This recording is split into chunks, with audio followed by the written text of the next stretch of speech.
प्रतिज्ञा है, क्षत्रिय का वचन है। हाँ, आन मुझे पहली बार अरे उस पवित्र नाम की अरे कहता हूँ तेरे सामने सौगंध अपने राम की। धन्य है महाराज आपकी इस सच्ची आन को। अब मैं आपसे मांगती हूँ अपने वो वरदान को। लो सुनो प्राणपति प्राणनाथ, मैं अपने वर मांगती हूँ। पहला वर राम के बच्चे या राजघाट को चाहती हूँ। दूसरा ऋण जो चाहिए मेरा सो सुनकर कंपित मत होना। क्षत्रिय और सत्यवादी हो तो प्रेम से विचलित मत होना। वह राम जो राजा होता है वह राजा नहीं उदासी हो। कल से ही 14 वर्षों को तपस्वी बनकर वनवासी हो।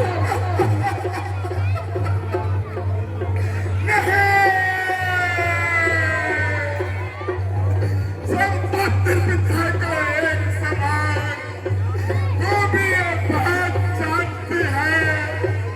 हाँ, भरत राम मुझे एक समान, ये देवनाथ साक्षी है।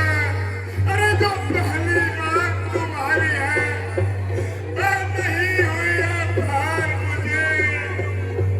ओ भरत राम को राज तिलक उत्साह से स्वीकार मुझे।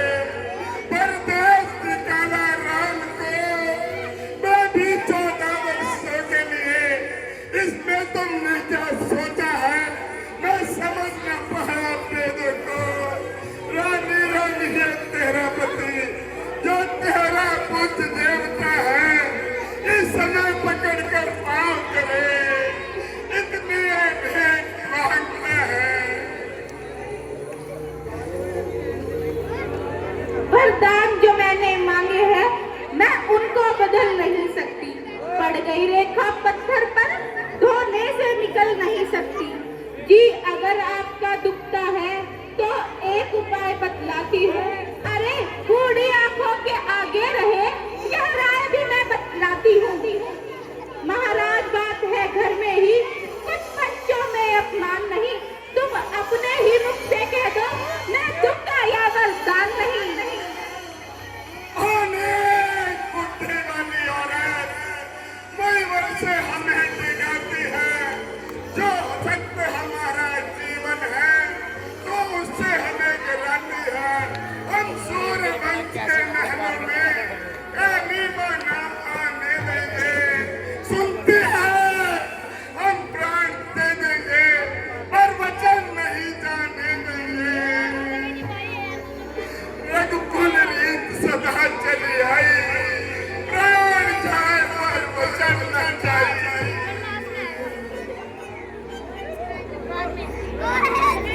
सत्यवादी थे नर्स हरिश्चंद्र जो सत्य तजाना संकट में, जिसकी सच्चाई का दीपक जगमगा रहा है मरघट में।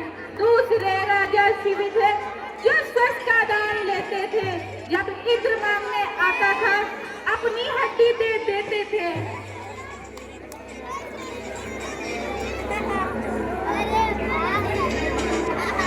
मेरा कुछ नहीं बिगड़ता है जो तू मुझको ललकार रहे। तू आज अपने पाँव में आप कुल्हाड़ा मार रहे।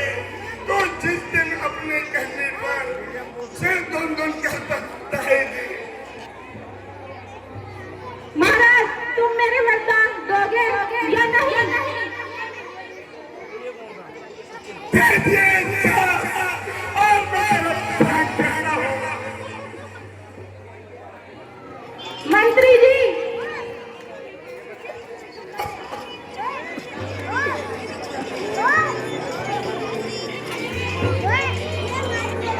जाओ उस राम को बुला कर लेकर आओ।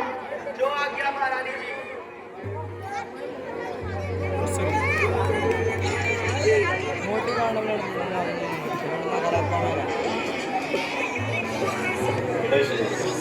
एक ही आगे सामने पिताश्री प्रणाम, माताश्री प्रणाम।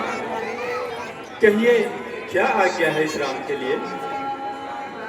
देख पिताजी आपकी यह दशा कैसे हो गई? बेटा राम, बेटा राम, दशा का कारण आप ही हो। पिताश्री, इनकी दशा का कारण आप ही हो। क्या कहा माता? मैं और इनकी इस हालत का कारण मैं हूं? तो बतलाइए माता कि यह कैसे ठीक होगा? हाँ तुम हो, तुम ही उनकी ये हालत ठीक कर सकते हो। जल्द बतलाइए माता। महाराज दशरथ ने मुझे 2 वरदान दिए थे और कहा था जब जी चाहे मांग लो। और आज मैंने अपने वो दोनों वरदान मांग लिए। कौन से वरदान माते? पहले में भरत को राज्य और दूसरे में?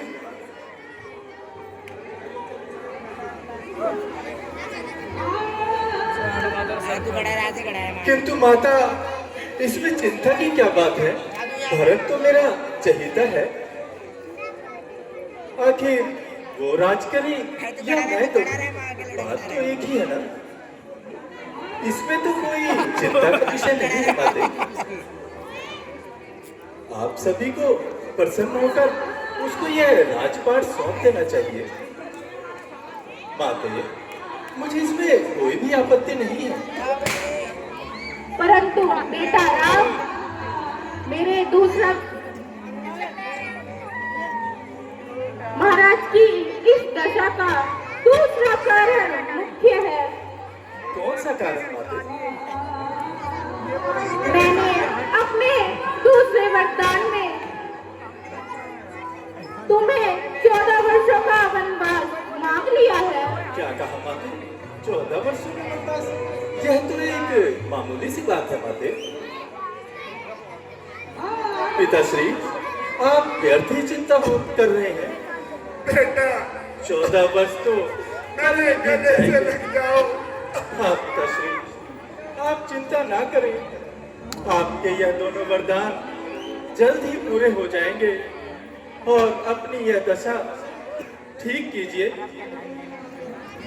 पिताश्री, यदि आपकी आज्ञा हो तो मैं कल ही वनवास के लिए प्रस्थान करता हूँ। बेटा नहीं,